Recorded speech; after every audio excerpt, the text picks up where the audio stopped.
So a lot of people are confused about boundaries, and I swear I've made a video about this before, but I didn't put boundaries in the title, I think, so I can't find it. So I'm making another one.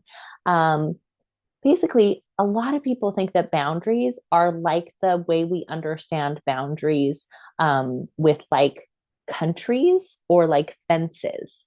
So a lot of people understand it as like, I'm going to put this line here, and I'm going to tell you you're not allowed to walk over it. That is not boundaries when we talk about having like personal boundaries to take care of ourselves um, as a person, right? Those are physical like divisions of property that result in a lot of conflict. When we try to use boundaries as people that way, it results in a lot of conflict. Because if I draw a line around me and I say to these other autonomous creatures, don't do this, don't walk over this line, I have no way to control them other than trying to like take away their autonomy, right? It's the same thing with the physical boundaries. When I draw a line and say, this is my fence and my property and you can't come over it, when someone comes over it, what am I going to do? I have to try to stop or control or take away their autonomy. And that's the only way to get them to respect my boundary, right? So when we bring that into a personal relationship and we say, for example, don't call me, and that person calls me because they're an autonomous being and they're just, a person who is, I can't make them not dial my number, right? So they call me and then I go, you're a bad guy because you went over my boundary. That's not a boundary. Okay. We should have a different word for it somehow. But when we talk about boundaries in the sense of being like a person who is claiming their own autonomy, what we're talking about is our own behavior. So we're saying, I am going to communicate to other people what I'm going to do. So a boundary might be, I'd prefer you not to call me. And if you do, I won't be answering it, right? That's just communication. I'm not going to say, if you do, I'm going to say you're a bad person. I'm not going to tell everybody, like, I told them not to call me and they keep calling me. They're a horrible person, right? I'm going to say, oh, I asked them not to call me. They are calling me. So I decided to block their number or I just don't answer it, right? A boundary might be, let's say, I say to myself, like, I am going to go to bed at 10 p.m. All right. And I have a partner who likes to come in at 9:45 and say, this is hypothetical, I don't have a partner. Um, hey, do you want to hear this amazing story of what just happened today? Or, hey, this horrible thing happened and I need your help. And I'm going, you just are threatening my boundary. That's not a boundary, right?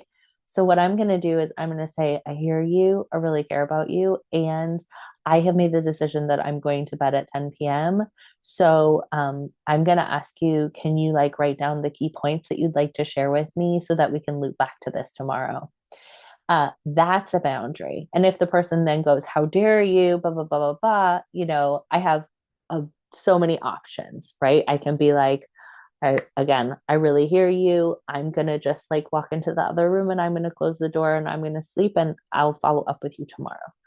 I might say, oh, it sounds like you're not in a space to have me go to sleep right now in this house. I'm gonna just drive myself over to a hotel and get a good night's rest and I'll check in with you tomorrow. Right? That may be extreme to some people, but that's how I can actually have my boundaries is requiring things of my behavior, not requiring things of anybody else's behavior. So anytime you're saying you can't do this or I need you to do this, that's not a boundary. That's controlling someone else's autonomy and it's probably not going to go very well. Anytime that I set an expectation for my own behavior and I follow through on it, that's a boundary. So let's say I say to the people in my life, like, hey, I'm not eating meat right now. And I go over to someone's house and they're like, I made chicken. And I'm like, you cross my boundary. No, that's not a boundary. That's an expectation of somebody else's behavior. When I go over to their house and they're like, I made chicken, I'm like, perfect. I brought myself a PB&J. And then we have a fun night, right? So it's boundaries in terms of like psychology sense or interpersonal effectiveness sense are expectations around my own behavior. Uh, Boundaries in terms of a like geographical sense are about controlling and taking away people's autonomy. So when you're coming up with some ideas about boundaries you want to set, give yourself that little test. Say, am I trying to control somebody else's autonomy, or am I setting expectations about my behavior? And have I given myself some options for how to support other people's autonomy while supporting my own? So I'm not trying to take away from somebody else's reality or permission to be the kind of person they want to be, while supporting my own reality and my own permission to be who I want to be. And we're not going to always get our way, right? So I may say, I'd like to, I'd like to have a puppy who doesn't bark. And so I'm going to do all of the training so that he won't bark. That's not in my control. I can do all of the training to support him, but he may still bark. And so, how am I going to support myself with that reality? So, it takes a lot of radical acceptance, and it takes a lot of willingness to have other people misunderstand you because it's very counterculture, right? It would be super wildly counterculture to a lot of people to say it's so important for you to go to bed at 10 p.m. that you'd like up and go to a hotel in order to get your good night's rest when your partner was having a hard time. Like, yeah, I mean, some people may think that's wild, but I think it's also like a very respectful of everybody type of solution because you're saying like, oh, I hear you that you don't have the capacity to support me right now, so I'm going to create an option to support me that doesn't rely on your capacity. And in that way, it ultimately is respectful of the other person because when we ask people to do something, when we expect people to do things that they don't have the capacity to do, it's actually a form of cruelty, right? If I expect the little puppy to not bark when he gets scared, like that's very cruel.